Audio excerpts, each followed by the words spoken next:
The story behind the phrase stealing someone's thunder has an interesting tie to theatrical history. The internet says it's true.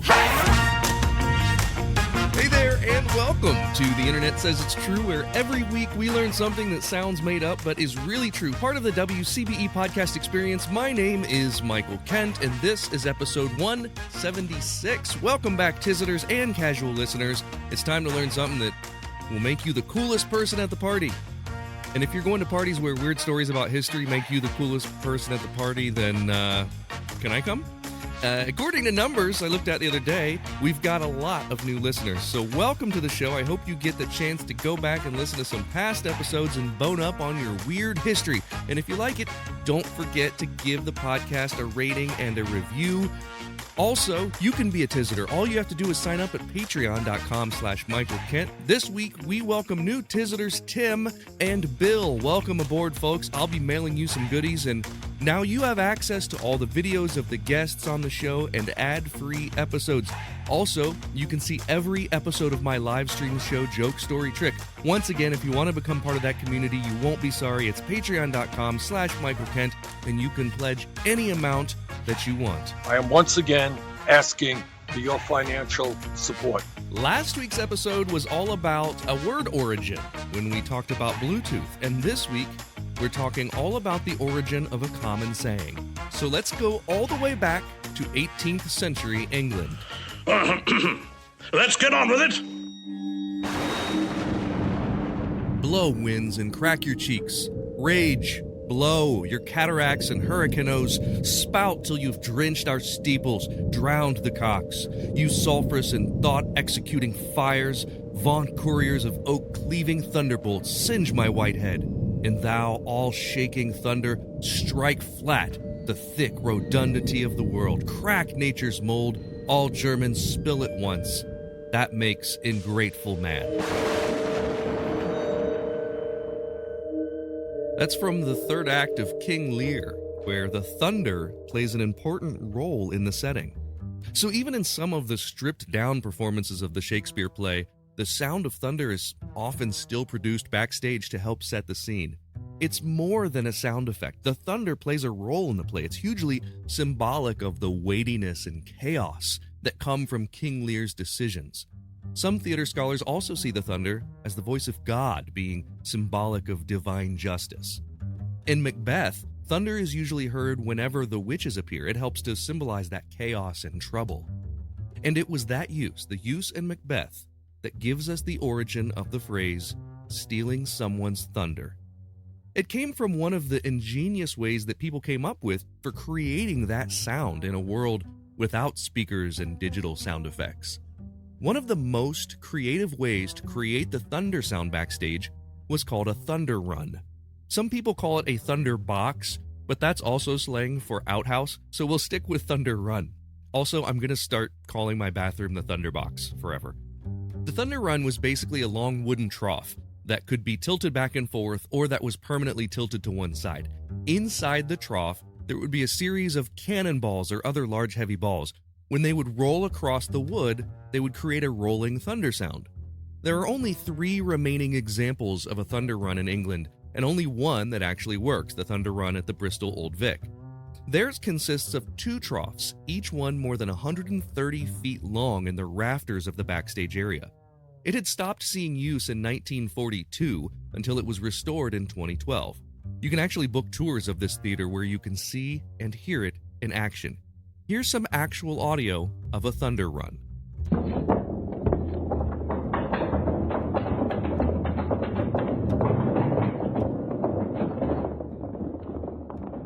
The much more common way to produce thunder is still used today. It's as simple as a large piece of sheet metal that can be shaken or struck to create the thunder sound. They're usually hung from a frame, and they're even sold by popular percussion companies who sell cymbals today. They sell it as a thunder sheet, and occasionally you'll see them hanging in the back of orchestras or even rock drummer setups like Frank Zappa's drummer Terry Bozzio. If you've ever heard an orchestra play Mozart's The Magic Flute, you've heard a thunder sheet being used. Here's an example of what that sounds like.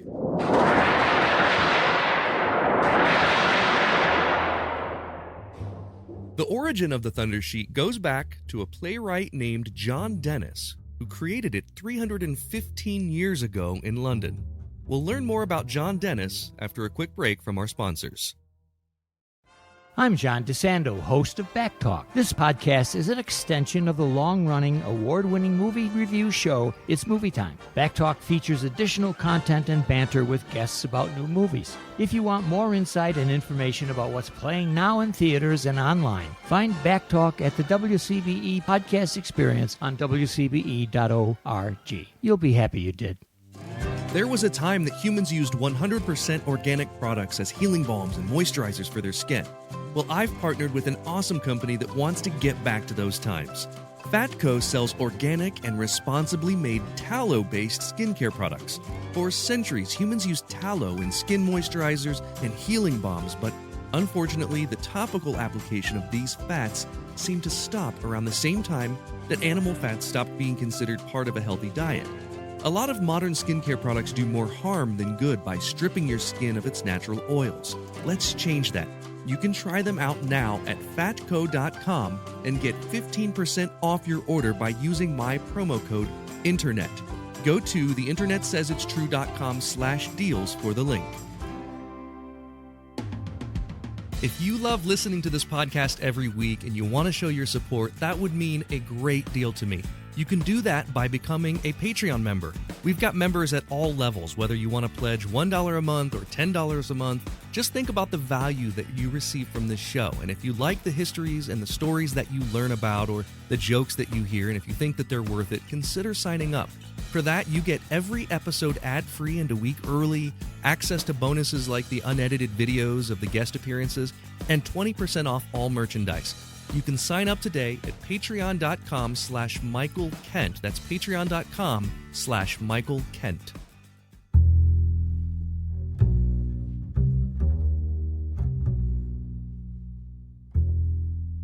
Theater plays such an important part in our culture that many of the phrases we use in everyday life originated in the theater. If you've ever called something a comedy of errors, that name literally comes from the name of an early Shakespeare play called Comedy of Errors, in which two twins are continually confused with one another and two servants share the same name. A more obvious theater reference is Waiting in the Wings. I probably don't have to explain this one, but I will anyway. In a theater, the wings are the areas to either side of the stage where an actor may wait for their next appearance on stage. But in everyday life, we use this for anyone waiting for their opportunity. 17th century theater was the first description where we saw someone use the phrase, bringing down the house. And if you're in the limelight, it means you're enjoying the attention of others. Limelights were a type of light originally designed for ships, but most commonly used in theaters before electrical lighting. They were an oxyhydrogen flame on a cylinder of lime and then concentrated with a glass lens, and these were literally the first theater lights, and they changed the game. Theaters no longer had to be built with open roofs that faced east and west. Evening theater shows could take place indoors because of limelights. There's a giant list of these, and I won't go into all of them, but break a leg? The story I've heard for this one has to do with the leg line, which was apparently a line on the stage that meant you were in front of the audience. If you were past the leg line, the audience could see you, and thus you were getting paid. So you wished that people would break the leg line and get paid. There are other possible origins of this one. Some people think that John Wilkes Booth breaking his leg when jumping from Lincoln's theater box was the origin, but the phrase predates 1865. Get the show on the road, Showstopper, The Show Must Go On, and Bravo all originated in theater and made their way into popular language. Upstaging is used to describe when someone takes over the attention from someone else, and in theater, the upstage area is the one furthest from the audience. And it may seem counterintuitive, but the person furthest upstage would be the one that was speaking or the focus of attention, and the other actors on stage would arc away from that position, listening to that person talk. Another term for upstaging is stealing someone's thunder, and that's the final phrase we'll talk about today that has its origin in theater. So let's get back to John Dennis. Dennis was a literary critic and a dramatist. In 1704, he made his mark with Liberty Asserted, a stage tragedy that he wrote to strike a chord with the popular hatred for the French. The play depicted a violent attack on the French that crowds loved in the theater at London's Lincoln Inn Fields. He followed it up with another original work entitled Appius and Virginia. This was a play that was just a reworking of an earlier play by John Webster, and it explored early themes of politics and power in ancient Rome. One of the things that Dennis added to his version produced at Drury Lane Theatre in London was a unique sound effect. The audience would swear they could hear a storm off in the distance with realistic thunder. Dennis came up with the idea to hang sheet metal from a frame and shake or strike the metal to mimic the thunder sound. This is the origin of the thunder sheet we discussed earlier. Sadly for Dennis, his production of Appius and Virginia flopped. It was so bad no one talked about it, people didn't go, and the Drury Lane Theatre shut it down. This was a huge blow to Dennis, who had previously been a very well-respected critic, but who had become withdrawn and reclusive. Some say even threatened by younger culture and newer developments in art and theater. And that helps us understand why he was so angry about what happened next. It's awful anytime someone steals your work without permission, but Dennis had come up with this ingenious method to very easily create a thunder sound, a sound used by many pieces of theater, especially as a Shakespearean literary device. So when John Dennis attended a staging of Macbeth across town in London and heard his own design of a thunder device being used backstage during the production, he instantly recognized it. It felt like yet another blow to his career and reputation. He stood up during the performance, interrupting the play, and shouted, "That is my thunder, by God! The villains will play my thunder, but not my play." They had stolen John Dennis's thunder. Another version of this story has Dennis standing up and yelling, "Damn them! They will not let my play run, but they steal my thunder." And this story became very well known throughout England, so much so that it lasted hundreds of years. It was first seen in print in the early 1800s. There are some claims that the stealing of thunder idiom goes back to the ancient Romans and the stealing of thunder from the god Jupiter, but there's not much evidence to support that. There's certainly nothing in print that predates the John Dennis story. So there it is, an unusual story about the origin of another common saying. The internet says it's true. And with that, I will thunder out.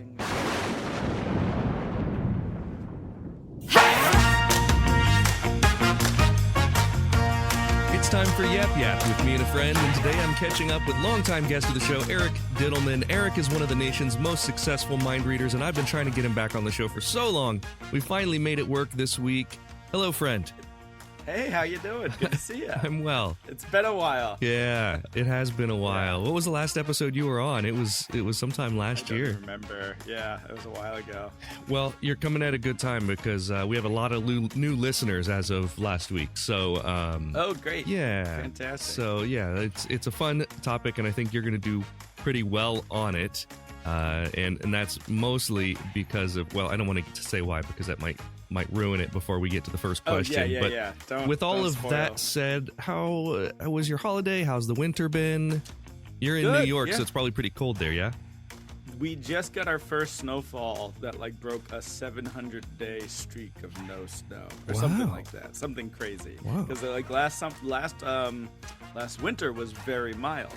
So I was actually just got back from a little winter retreat in upstate New York. Just got a couple of friends of mine went to a cabin in the woods just to work on some writing and some reading, and it was almost picturesque. Yeah. And they had a dusting of snow, and then it snowed while we were there. So it was perfect. How cool is that?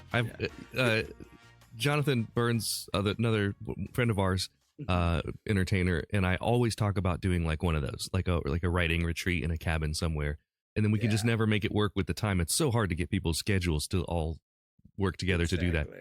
Exactly. And the only problem was driving in the snow on the way back. So. I'm worried about that. I have a 5.5 hour drive to upstate New York next week, or no, a week and a half from now, and so I have no idea what the weather's going to be. I mean, I'd much rather, when there's snow on the ground, I'd much rather be driving than flying, because with flying, if it's to a show, because with flying, it's so out of your control, and you're going to add 20 minutes to your departure delay because of the icing, and it's just, it's a little bit less reliable. But Yeah, man. How about you? How were your holidays? The holidays were rough. Still have some family health issues. My father-in-law has been in the hospital for a few months. So we spent Thanksgiving and Christmas in the hospital eating cafeteria food. Sorry to hear, yeah. Thank you. Yeah, we actually figured out that the vending machine food was better than the cafeteria food. Oh, so yeah. we did a lot of that. And there's a lot of bags of like chips and Fritos and stuff, and but we did actually get to have time together, which was nice. Yeah, so that is nice. but back home now, obviously, and shows started up last week, and now it starts to get pretty busy. So I'm trying to enjoy. Busy. Yeah, I'm trying to enjoy this like lull right now before things get crazy. So the first 6 months of the year for me are a little nuts. So which is good. So haven't had you on in a while. What we always do is play for a joke for the first question. So if you get it wrong, have a joke. If you get it right, I'll tell you one. I'll probably tell you mine anyway because it's really long and I liked it. It made me laugh. So that's what I've been doing. I got to think of a joke I haven't done for. It's been so long. You could probably do it again, and the listeners probably forget. Which one of these explanations explains the origin of the phrase "stealing someone's thunder"? So A, it comes from the Trojan War when legend said that Troy had stolen the rain from the Greeks, leaving their crops dry.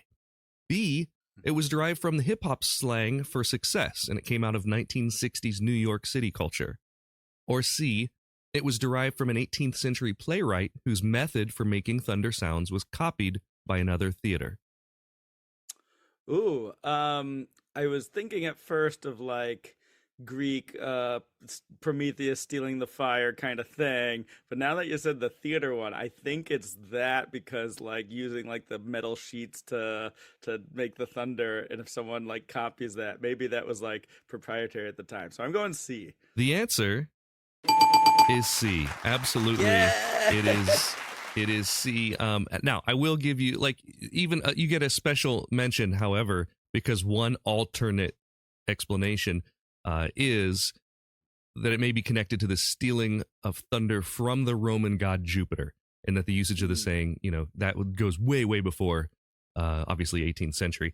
But the most common is that you've probably seen the old thunder sheets. It's literally just a sheet of metal hanging, and they shake that to make thunder. That is what this guy came up with. But his play that he came up with it for was a total flop.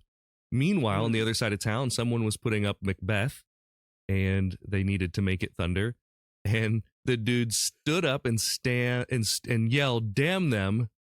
They will not let my play run, but they steal my thunder." That's the quote from John Dennis, the guy who is credited with having invented the thunder. So, and that's maybe why there's all those famous curses around Macbeth's plays. Yeah, the Macbeth play. Yeah. He cursed them for stealing thunder. So here's a joke. Okay. A traveler... Because I didn't have one, by the way. That's so good. I'm happy I got that right. This is a long one.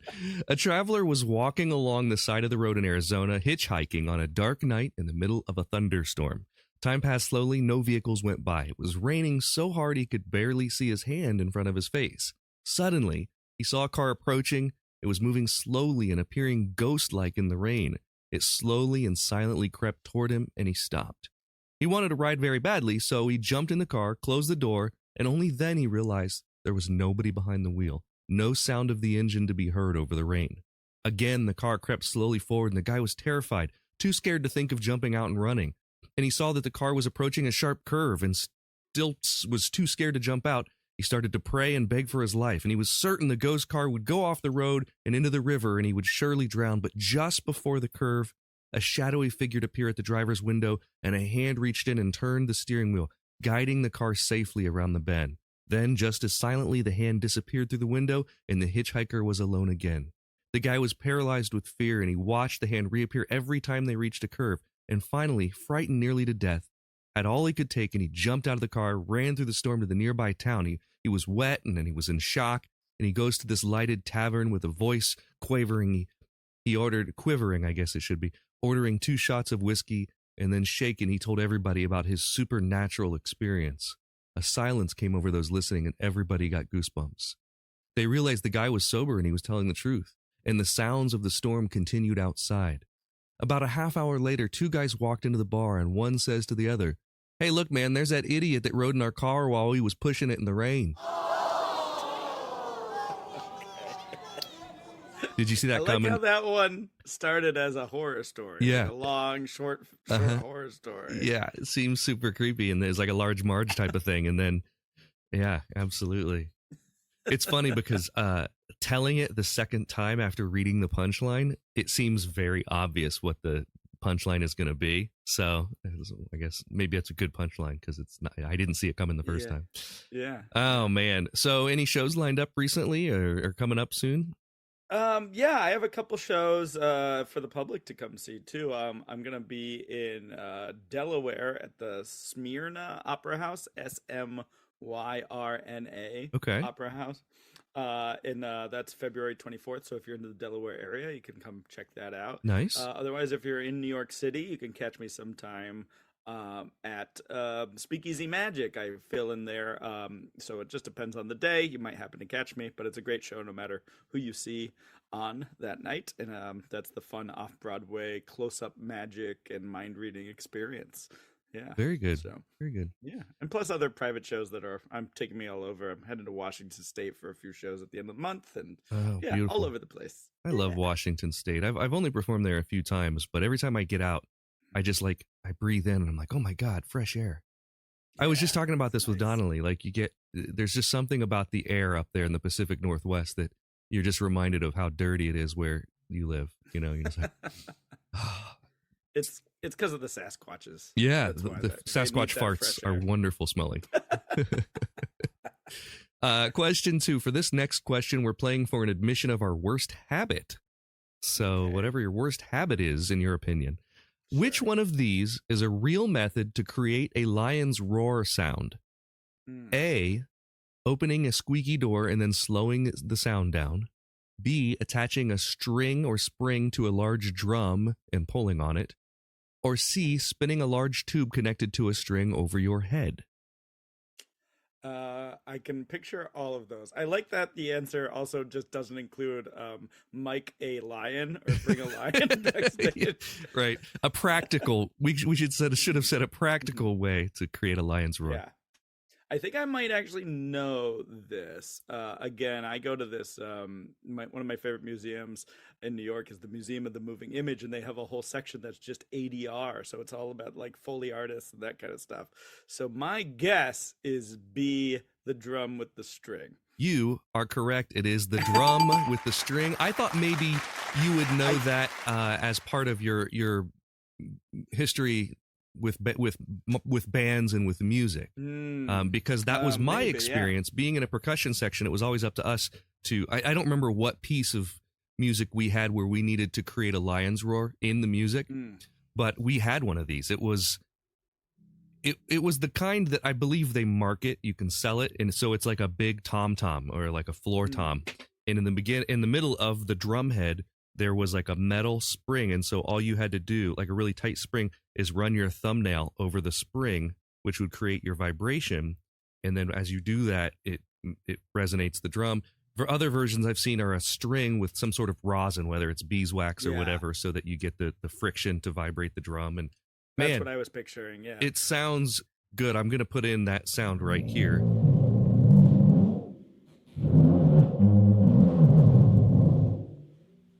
Really sounds like a lion roar. So, cool. Yeah. You just, be honest, you just put in an actual lion. No, that was the artificial lion's roar. That was the string and the drum, I promise.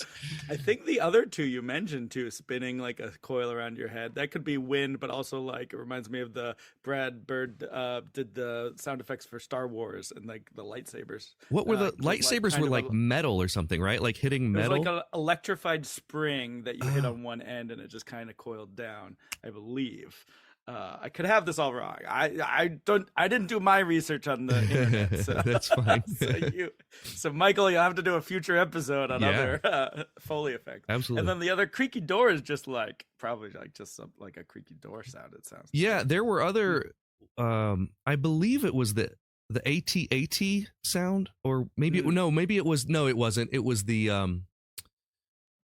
It was what were the Imperial the Imperial fighters called? TIE fighters? It was the TIE fighter, I believe, that was an elephant that was slowed down. It was an elephant's cry that was slowed way down for that sound. Something else in Star Wars. Do you have I also love the raptor, like the raptor sound and the T-Rex sound in Jurassic Park. Is just like 4 different animals like meshed together. It's crazy. I love that stuff, man. And you said there's a museum that talks about this in New York? Well, it talks about filmmaking and television production. So one of the booths, you can actually go in and do your own Foley stuff. You can also do ADR. You can watch a clip and like redub the dialogue. It's really fun and interactive, talking about the movie making process. So that's a lot of fun. Yeah. Yeah. Do you have a worst habit? I got this right. I don't have to say mine. Oh, you did get it right. Shoot. I have a worst habit. My bad. I was just trying to find out more about you. No, my worst habit it's definitely fidgeting. I do not sit still.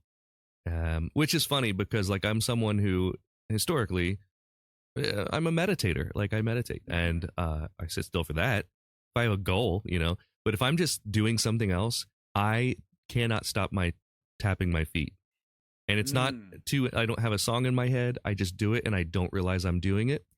It could be stimming, like ADHD stimming, which probably is because when I drive, I definitely do that. Like I tap my fingers together. I do all kinds of stuff. But it, as you can imagine, annoys the crap out of people around me. And every once in a while, Allie will be like, you're being really loud. Like we were in the waiting room at the hospital and I had headphones on, so I had no idea. And I was tapping my feet and like, drumming on the seat. She was like, you're being very loud, which she said loud because I had headphones on.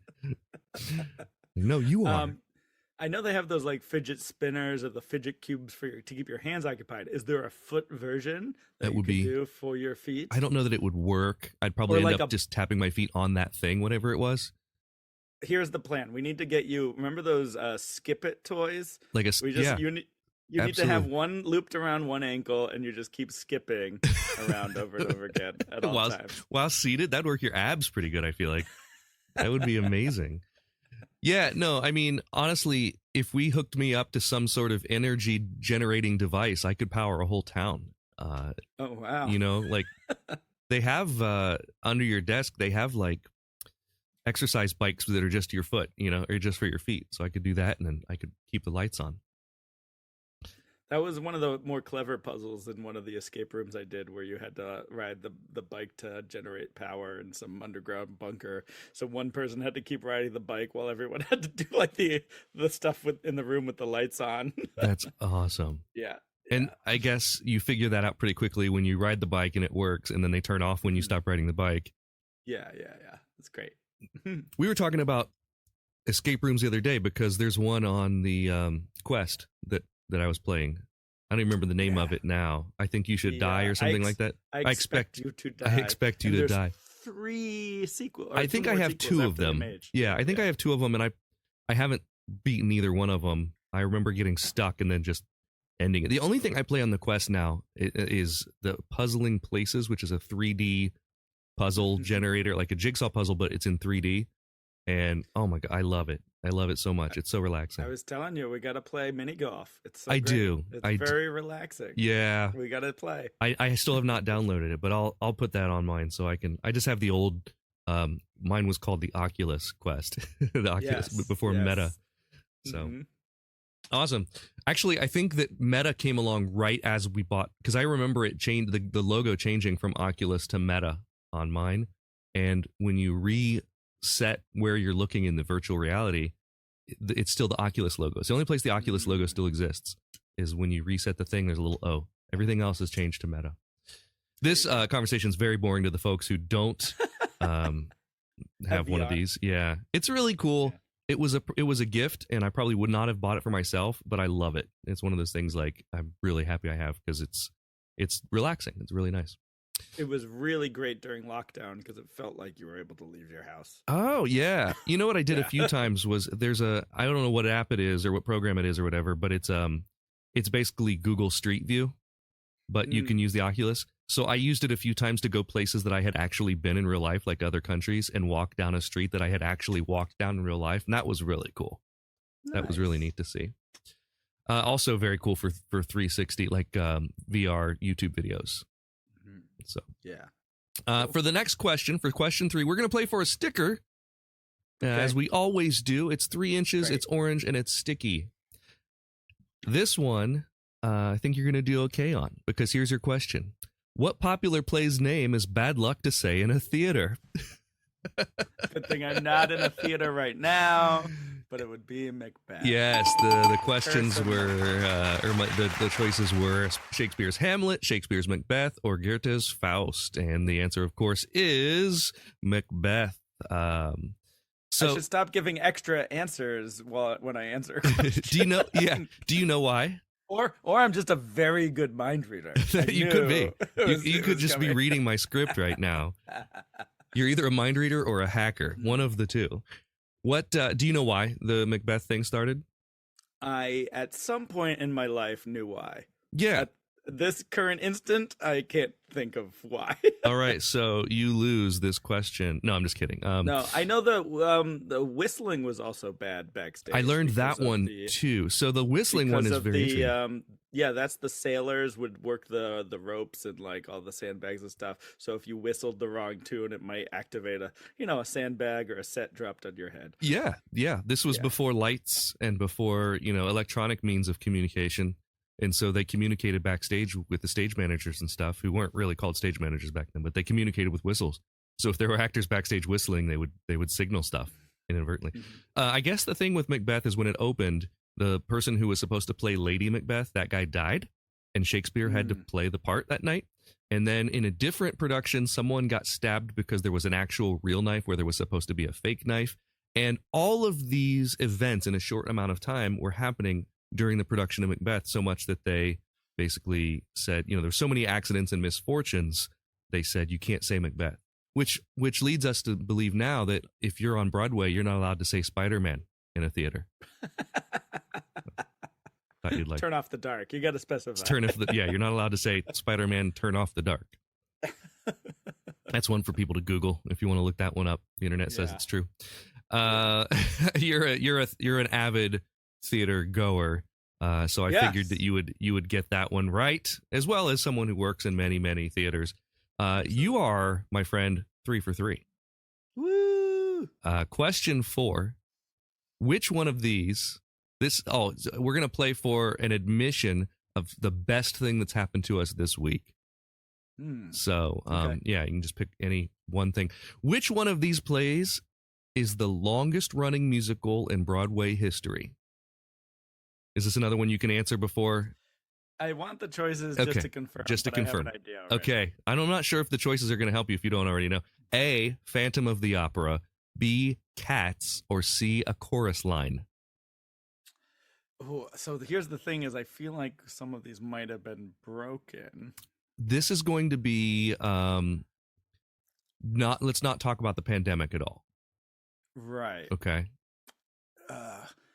So first off the top of my head, so I just recently, right before it closed, was Phantom, and that was like 37 years, I want to say. So I don't know if that broke. Originally, when you asked the question, I thought it was a chorus line, because I know at one point it did hold the longest records. I just don't know if Phantom surpassed it. It's hard. Yeah, these are all obviously long-running shows. It's not Cats. I know that. Because the movie itself should have just ended that streak. And removed its history? Just wiped out its legacy? I'm going to just go with my first instinct, even though I think it was surpassed, but I'm going to say A Chorus Line. The answer, it's Phantom. Yeah, it is Phantom. You knew it. You knew it. I know. I was wavering. It could be 37, but the info I said was 35. It was almost 14,000 performances. It opened in 1988. It closed last April. So here's what was interesting. Cats ran for longer than A Chorus Line. Chorus Line ran for 15 years. Cats ran for 18 years. Chorus Line had some record for a while, but probably did. Now, I've seen both Cats and Chorus Line. No, I didn't see Chorus Line. I saw Cats and Phantom on Broadway. And I thought... That chandelier, huh? Yeah. Never have been impressed by the chandelier. Everyone talks about it. and then I go to see it. I've seen it also on the touring company, like more recently. And every time it comes, there are two things that I gripe about Phantom of the Opera. One of them is when the chandelier falls, I always expect it being more, what's the word I'm looking for? Like faster, catastrophic. Instead, it always comes down in it feels like it's coming down in slow motion. It is interesting that there's a giant chandelier that comes down to the stage, but I want it to crash and break, like I want it to fall in real speed. It's more about the impressiveness of the size of it. I think so, yes. But I heard the first time it fell, it was because people were whistling backstage. So. Who's whistling? Oh, the sailor dropped the chandelier, Gary. Leave it in. Leave it in. Print. So the other thing is that the music from Phantom of the Opera is very dated to me. When it came out, it was the late 80s. There's a lot of synthesized keyboard parts that I think would sound so much more majestic with an organ sound. It is an organ, but it's a very synthesized organ sound. And they've never... I always want it to be more majestic and more sound like an old theater instead of it sounds like 1988 New York. Like synth pop. It is, yeah. And I don't like that. Even the drums as well. It's like yeah. I'm also, just for all my people who know I'm a theater person, apologizing I got that wrong. I should know that. That's okay. They're all long-running shows, and there may be some loophole that you're thinking about that I don't know about, where Chorus Line stopped and ran again. I don't know. But in any case, what happened to you this week? Being in a cabin in front of a fireplace. Once again, you've already stolen your own thunder. Yes, listening to old records that were in this amazing Airbnb of James Taylor and Earth, Wind and Fire, and just it was just perfect. With a book and a fire going and snow falling. Yeah, it was nice just to clear your head and relax and get out of the city. So that sounds incredible. Did you get any writing done? Was it successful? A little bit of writing, a lot of reading. Did an old trip to my old campus in Ithaca. Oh yeah. And then went to the gorges as well, which was very cold. I bet. But it was amazing to see them. So where's that? I've never been to the gorges. They're just all around the city of Ithaca. There's 3 or 4 major ones. Okay. Just around the Finger Lakes. And that's why Ithaca, if you ever see, they have shirts that say Ithaca is gorgeous. It's a pun. I did not know that was a thing. Yeah. The closest we have a gorge. Well, there's one here in Hilliard that's very small. It's fun to go to, but it's not. No one travels to it. But the one Cumberland is the one where everyone goes. Which is probably a good 4 or 5 hour drive from here. So that's great. It's in Kentucky. All right, so you've gone 3 for 4, and this question is for all the marbles. If you get it right, you're welcome back on the podcast anytime. If you get it wrong, you're banned for life. Here's your question. I was worried I got the last one wrong, and that's why it's been so long since I've been on. Maybe. No, obviously, I try to get you all the time. You're just a busy man. I know. You're an avid theater patron, as we've discussed. Here's your question. What was the absolute best theater experience you've ever seen? This can be musical. This can be play. This can be variety. This can be whatever you want. Can you think of one theater experience that just blows them all out of the water? How can you even choose, man? How can you choose? You have to choose one baby to like more than the other babies. How do I do that? I can't even tell you. I'd have to go through my playbill folders and choose. I've never had anyone get question 5 wrong, Eric, so you better come up with one. You thought it was going to be a toss-up. You're having me choose between children. That's not fair. Let me think. What's one that you can brag about? Can we do that? One that blew me away. I'll just do it because it was one of the first Broadway shows that I saw. I went with my family. I got to see how to succeed in business without really trying. And it was when Matthew Broderick was out and John Stamos was in as the lead. Stamos. And, in the audience even was the guy who played Steve, the boyfriend, DJ's boyfriend from Full House. Yeah. And like the voice Prince of, Eric. Aladdin. Oh, no, Aladdin, not Prince Eric. Yeah, the voice of Aladdin. Because he shows up in that Disney episode where they go and he's like on the float and DJ thinks he sees him anyway. Yes, yeah. I remember that. Also in the audience was Bob Saget. Wow. So, that's exciting. That makes it more memorable. Yeah, that was a hell of a production. All right, we'll call that a win. We'll say that's a good answer. I saw Chicago on Broadway, and the lead was Huey Lewis. Whoa. Yeah. I just saw, speaking of, the Back to the Future musical. Oh, man, that looks so good. It's a really fun show. It is exactly the movie. Is it? Pretty much. With some extra songs and stuff. With There's no songs extra in the movie. songs. But also the songs that you expect from the movie. The Huey Lewis songs. Are in there. Yeah. And the actors are very good. Specifically, who they got for Biff and George McFly, it's like an exact impersonation. Is it really? Fantastic. Doc Brown is a famous actor, isn't it?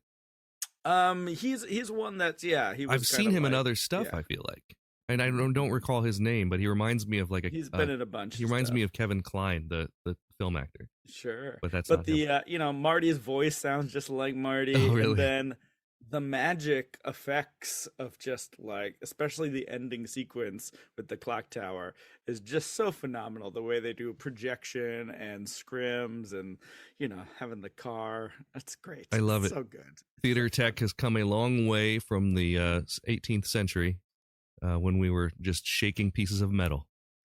Yes. Indeed. And that brings us to wrap up a little bit. Go find Eric Dittelman online. You can find him at Eric Dittelman. That's Dittelman. You can find him at ericdittelman.com, I believe. Is that correct? Did I get that right? Yeah, that's correct. And you can see where he is appearing near you. If you're in New York, go and see one of his shows or wherever he is. Or book me for your private events or company events, colleges. I do it all. Yeah. Or just go to YouTube and see some of the many appearances he's had on different television shows. We mentioned them all except for Ellen, right? Every except for Ellen. Well, that was the only one you just mentioned. You didn't mention any of the others, Sorry. so you just did the opposite effect. My bad. No, it's fine. It was great. I had a blast on all the shows, and then my Instagram. If you want to follow me at @Dittelman on Instagram, you can actually keep up with all the theater shows I see. I usually post all those playbills. I know. I see those and I'm so jealous. You go to more shows than anyone I know, and so you were perfect for this episode. And next time you say stealing someone's thunder, you have the accurate background story for it. That's great. It's good to see you, buddy. Good to see you. Thanks for having me. Between you and me, I have not written this week's show yet. So I wrote this today. Leave this in. Patreon. This is a Patreon exclusive. That is all for this week. Thank you so much to Eric Dittelman for being my guest, and thanks to you for listening. Here's the voice of a kid who stole your kid's thunder. Thank you for listening to The Internet Says It's True.